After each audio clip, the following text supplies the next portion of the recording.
Welcome to Local Edition. I'm Brad Pomerance. So glad that Mark Takano is here. He is a member of the United States Congress representing significant portions of Riverside County where we are today. I'd like to speak with you, sir, about the proposed budget of the new administration.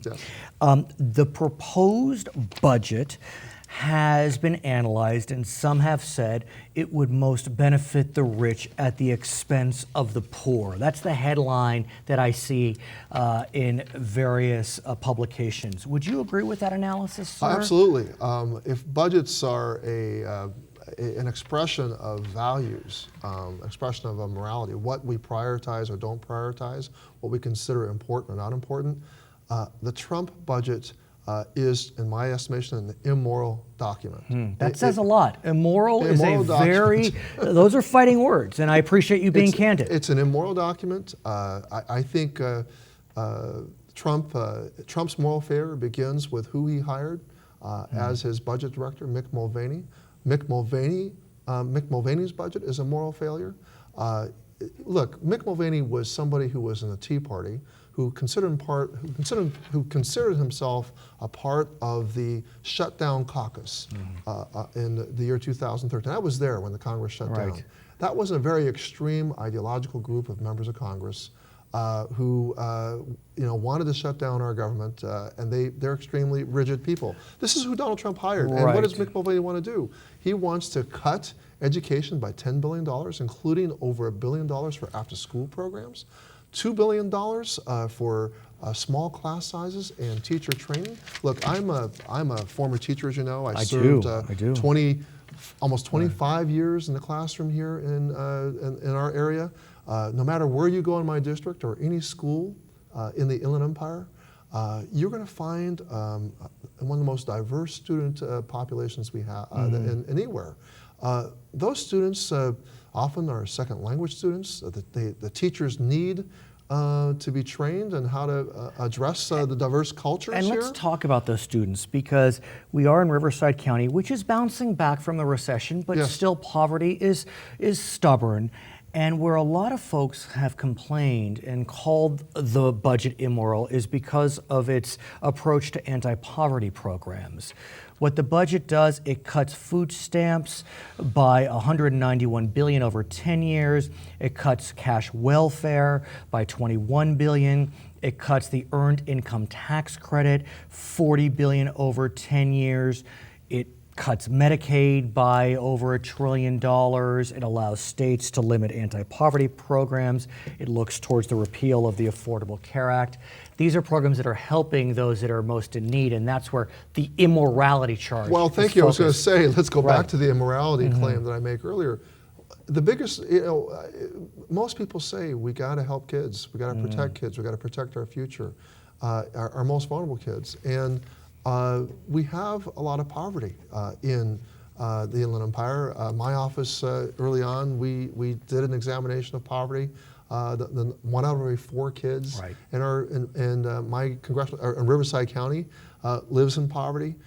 So whether you're talking about housing for these families with kids, whether you're talking about education, whether you're talking about nutrition, the Trump budget cuts all of that. But more than that, beyond education, for the future of our kids, I don't want to see these kids go off to unnecessary wars.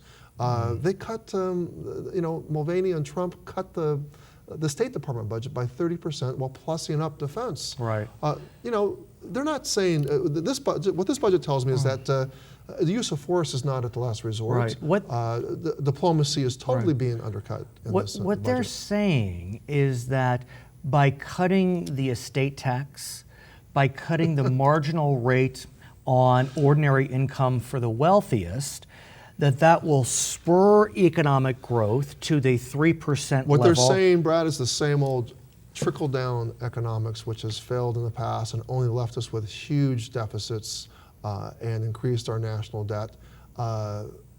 This whole budget relies on revenue that they gained from the estate tax after they cut it, which is just one of the math errors. There's a $2 trillion math error. I heard about that. Which points to an administration that is populated by people that I question their competence. I question their competency. This president, in my view, is having a difficult time attracting competent people to serve and to do the work. This is following a pattern of sloppily, hastily crafted legislation that was like in Trump Care, the American Health Care Act. Look, as a teacher, I thought I had seen the last of my days. As a former teacher, my last of days seeing hastily written papers full of errors. So we saw the American Health Care Act, now this budget with not just little math errors, but $2 trillion math errors. What about, there are a couple of points I wonder if you actually appreciate. He's pushing in his budget for parental leave. He's pushing for increasing the standard deduction for those in the middle class. Do you appreciate those proposals? Well, I would have to take a closer examination. Right. At least one of those proposals, the Parental Leave Act, that's maybe patterned after what Ivanka has put forward. I know that a number of groups have looked closely at that, and I have to look what this budget says. I will say that overall, I do think I am in accord with a 5% increase to spend on veterans. But even with that increase, there are some troubling things within the budget language. For instance, even as they increase funding for veterans, they're looking to save money on veterans as well, save on the unemployable veterans, the veterans that get unemployability benefits, those veterans that were so injured by traumatic brain injury or lost their limbs, that they actually get paid full disability. The administration is proposing to cap that at age 62 under the justification that they're going to get Social Security or some other revenue, some other kind of. But how is a veteran that's been unemployable for most of their life going to pay into Social Security? I want to go back to a point you mentioned, which is the Trump administration's inability to fill the administration. Okay. That's not me saying it. I read the headlines all the time, and I'm just wondering. I think what's going on? What we've seen is that anybody with a reputation, that's a good reputation, somebody who is known to be a sound person, they come close to the Trump administration. They're often undercut by this president. They're made to look like fools and liars.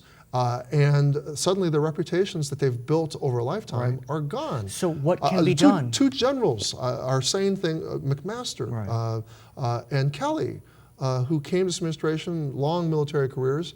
They're looking pretty foolish to me, the kinds of things they're saying to defend Jared Kushner's communication with Mr. Secretary Kelly, his communication with the Russians.